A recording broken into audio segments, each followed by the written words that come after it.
the year 621, China was ruled by chaos. Warlord fought warlord. No one was safe, not even the emperor. His estates were seized, his subjects murdered, and his son taken hostage. A peasant found the prince's imperial seal and took it to a monastery nearby.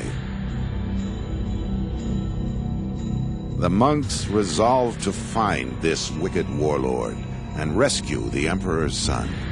For despite their peaceful manner, they knew 100 ways to kill a man. They were the Shaolin, masters of the deadly art of Kung Fu.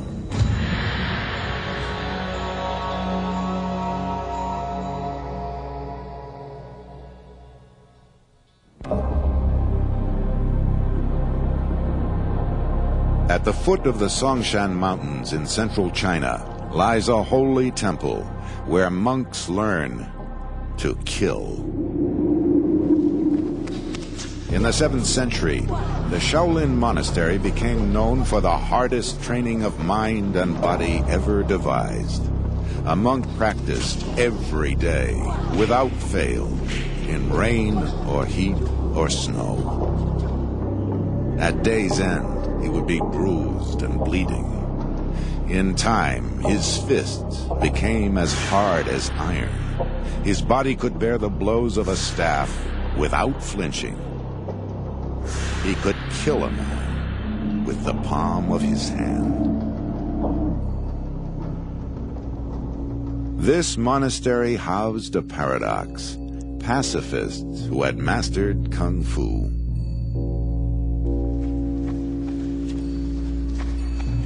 Here, the martial arts the monks studied were in harmony with their faith.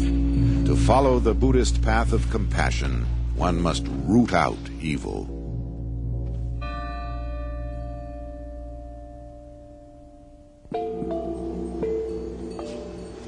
Many families sent their sons to the Buddhist monastery to become learned monks and masters of Kung Fu.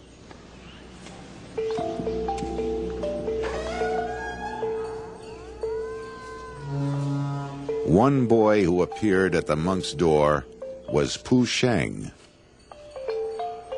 But it was not easy to gain entrance.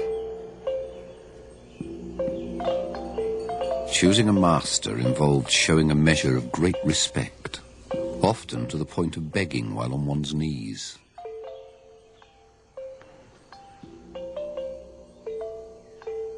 If a candidate showed promise, he would be allowed to stay for a time. The masters agreed that Pu Sheng possessed the proper spirit for a warrior monk.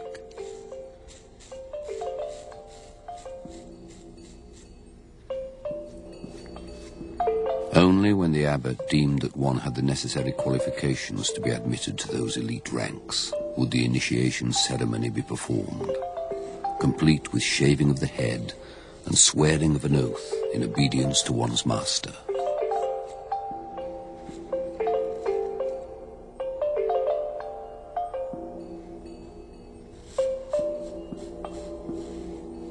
The Shaolin Monastery was built in 495 AD beneath the Songshan Mountains in what would become Henan Province.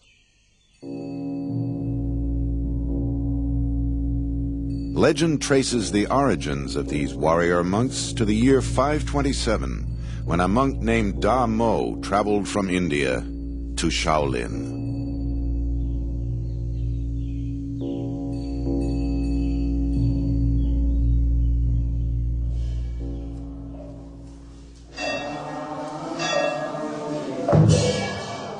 Da Mo's teaching was revolutionary.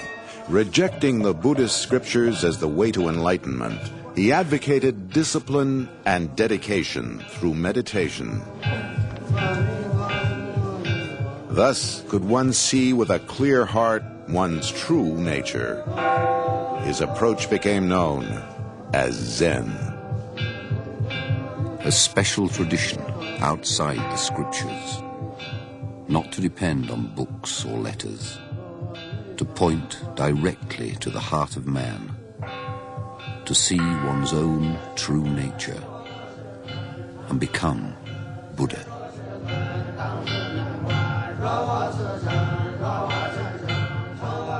Buddhism teaches that suffering is caused by desire. Zen teaches one to empty the mind of desire.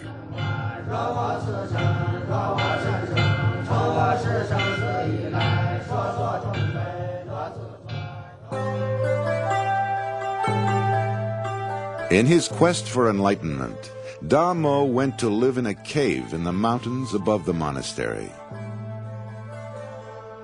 For 9 years, he dwelt there in solitary meditation.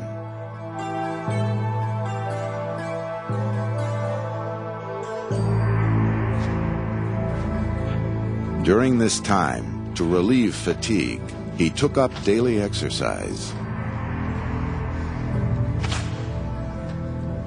Gradually, the techniques he developed, the choreographed movements and deep breathing, evolved into Shaolin Gong Fu, learned skill, or Kung Fu.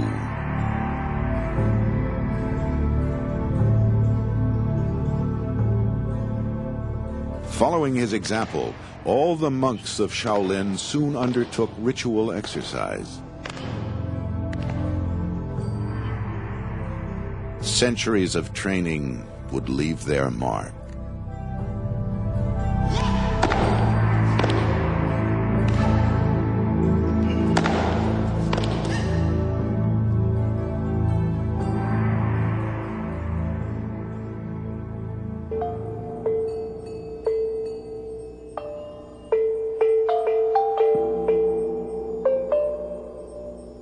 Having been accepted into the temple, Pu Sheng began his long apprenticeship by swearing to the 3 rules and 5 disciplines of the Shaolin Temple. Thou shalt worship the Buddhist idols. Thou shalt believe in the Buddhist law. Thou shalt respect your masters and fellow disciples. Thou shalt not kill. Thou shalt not steal. Thou shalt not indulge in debauchery. Thou shalt not lie. And thou shalt not drink.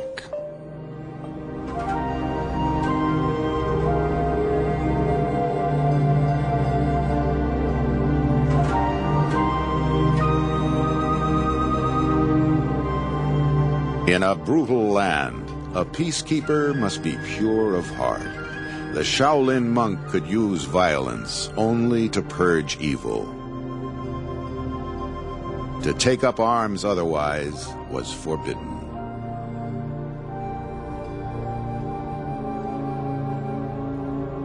The main aim of those who train in this art is the promotion of health and strength. One must not use it rashly in the solving of daily problems.